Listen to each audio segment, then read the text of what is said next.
If you're anything like me, then you're probably tired of seeing the same explorable environments. Like, how many times am I going to explore New York? Well, thankfully, this time around in Control Resonant, we'll be exploring a warped Manhattan on the brink of a paranatural annihilation. But first, my name is Isaac, and if you could drop a like and sub to the channel, that would be fantastic. Today, we'll be discussing everything we can expect from Control Resonant, and without further ado, let's continue. Protagonist. In the previous entry, we play as Jesse Faden, the director of the FBC and the sister of the current protagonist. Whereas in the first game, Jesse had the service weapon, which was a handgun that could shapeshift, allowing to use different weapons. Think of it as Infamous style gameplay. This time around, Dylan Faden will have a melee weapon.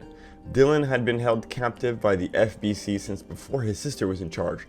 Now he emerges into Manhattan that has been warped by paranormal activities, and your mission is to find your sister because she's gone missing since the ending of the first game. Jesse was a very structured character with a very clear-cut goal in mind, as where Dylan comes off as more a broken man looking for a sign of hope anywhere. I'm looking forward to seeing how Dylan handles the world of Control in comparison to his sister. Locations. Long gone are the long dark corridors of Control, and say hello to these open and yet somehow closed spaces of Resonant. As mentioned, the game is happening in Manhattan, but this is a Manhattan that is being peered through a kaleidoscope. Think of Inception or the mirror dimension in Doctor Strange. From what I've seen, you'll be spending a lot more time outdoors and on rooftops. It just may be that the rooftop is actually above you and on the side of you as well. One moment you'll be exploring the skyline, and next moment you'll be in an area with infinite looping apartment units. This next section is the only reason why I'm even looking at Control is the combat, because full transparency, I wasn't a fan of the first game. Not because it's a bad game, I thought it played very well, the story just didn't grasp me. And the gameplay loop wasn't enough to keep me coming back, kind of like Returnal. But this time, Dylan will be armed with the Arborant.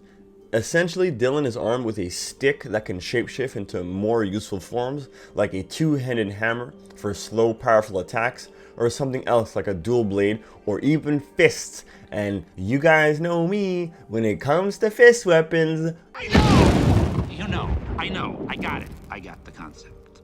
But it doesn't end there, because Dylan can double jump, air dash, float, and most surprisingly of all, you can enemy step and jump cancel. Now, I've seen many games jump into hack and slasher genre, and very few attempt the jump cancel. So it's pretty cool to see it implemented in Control Resonant. Looking at things in the trailer, the combat does not seem as clear cut and as clean as Devil May Cry, but the fact that they're putting in a jump cancel in there really makes me believe that they're going to be going 100% on this combat system, and they're really going to be giving it their all, because getting a nice clean jump cancel in your game that feels good, not easy. As excited as I am for the jump cancel, I can't say the same thing about the weapon swapping. It would seem like Dylan can have a primary weapon, a secondary weapon, and a finisher. By looking at gameplay, I'd assume that your primary is tied to square, your secondary will be tied to triangle, and your finisher weapon will happen at the end of a combo.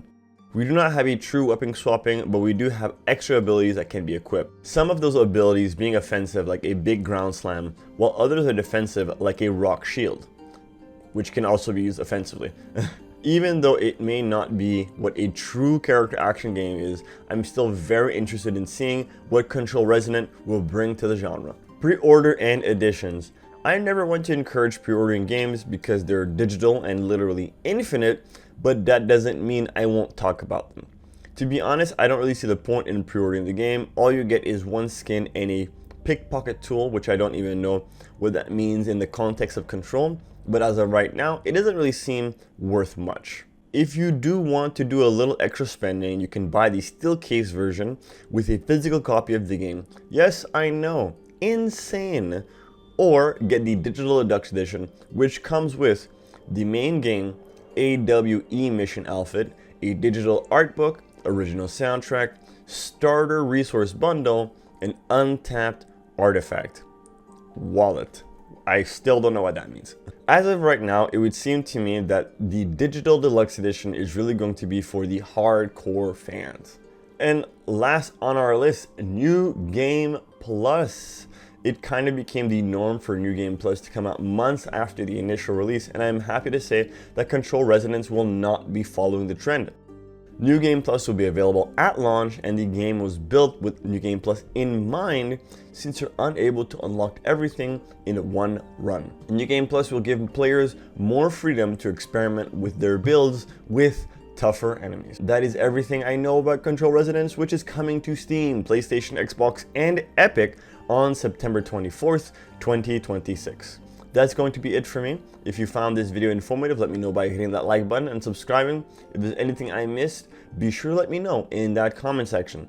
As always, thanks so much for watching, and I'll see you guys next time. Peace. Let's hit 500 subs.